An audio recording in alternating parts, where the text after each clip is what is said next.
Welcome back everyone to another video with Argo. I'm D-Rec and we're going to jump right into some more card reveals out of the Ultra Rare booster as well as some of our first reveals out of the Answer of Truth. And yes, if you guys already guessed from the thumbnail, new Pellinore skill is pretty darn bonkers.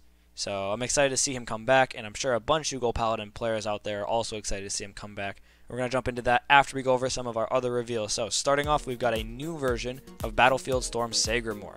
His new skill reads auto on Vanguard or Rearguard Circle. When placed from the hand, you can Soul Blast 1 to draw a card and then call a card from your hand to Rearguard Circle. Really solid, really generic at that point, but it's still really cool to see you can basically play stuff at a net 0, which is nice.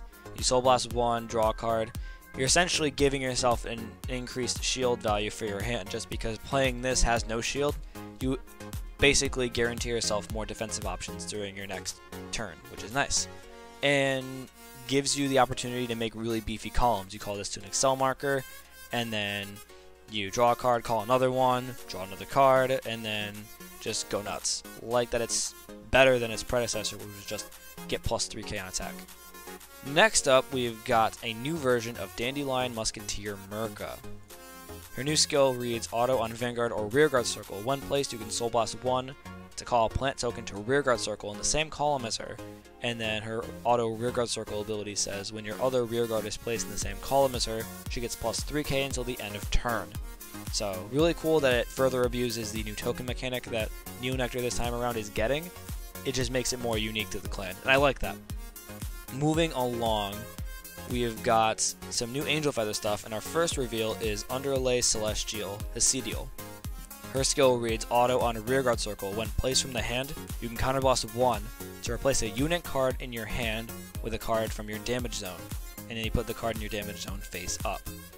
Now, right off the bat, the whole part of the sentence that reads replace a unit card in your hand automatically tells me that they're not going to be allowing that type of abusability in Standard. We're still going to see it in Premium just because of older card skills, but the fact that they're preventing that in Standard is really nice. For those of you who don't know that abusability, essentially by putting a protect marker into your damage zone and then replacing it with another card in your damage zone and adding it to your hand with older skills like No Seal means that you basically self-heal. After you resolve that skill, you check board state, and then you see, oh, this protect marker can't be here. It fizzles, goes back to the gift zone. You've essentially healed 1. And you can do that over and over again in Premium, but from the wording of cards in Standard, it looks like that's not going to be the case, which is nice. No abusability going on here. Everything's pretty much balanced, which I like. And that's that for Hesidial. Moving along to our next reveal, which is Rear Impetus Celestial Almighty. His skill reads auto on a Vanguard or Rearguard Circle. When placed from the hand, you can Soul Blast 1 to call a card from your damage zone to Rearguard Circle and then put the top card of your deck into your damage zone face down. Another way to be a bit more aggressive, which I like, and it sets up for the last reveal that we have for Angel Feather, which is Mobile Hospital Feather Palace. And this essentially looks to be the backup grade 3 for Angel Feather with a skill that reads auto on Vanguard or Rearguard Circle. When it attacks, you can Soul Blast 2 grade 3s, turn all of the cards in your damage zone face down, and until the end of that battle, he gets plus 20k, plus 1 critical, and your opponent cannot call Sentinels from the hand to Guardian Circle.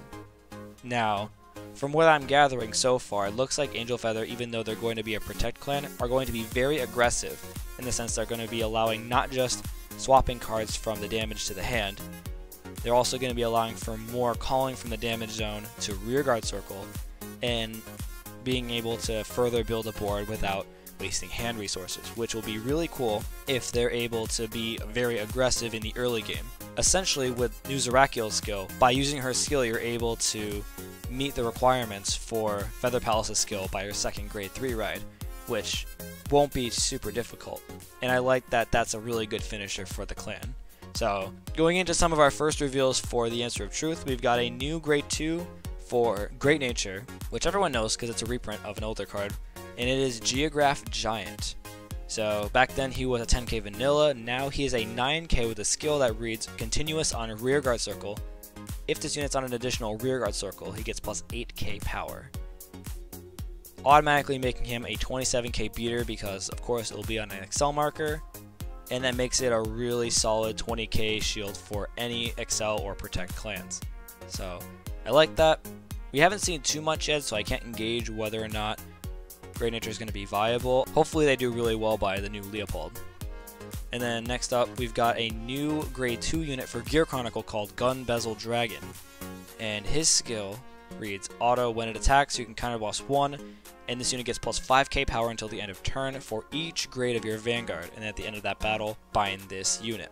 So, right off the bat, for premium, everyone's predicting that new Gear Chronicle is going to be way more viable in Fang than in any other existing build, and from the looks of it, it might just be that way to go, just because of being able to bind stuff. And then for standard, we still haven't seen what that grade 4 does.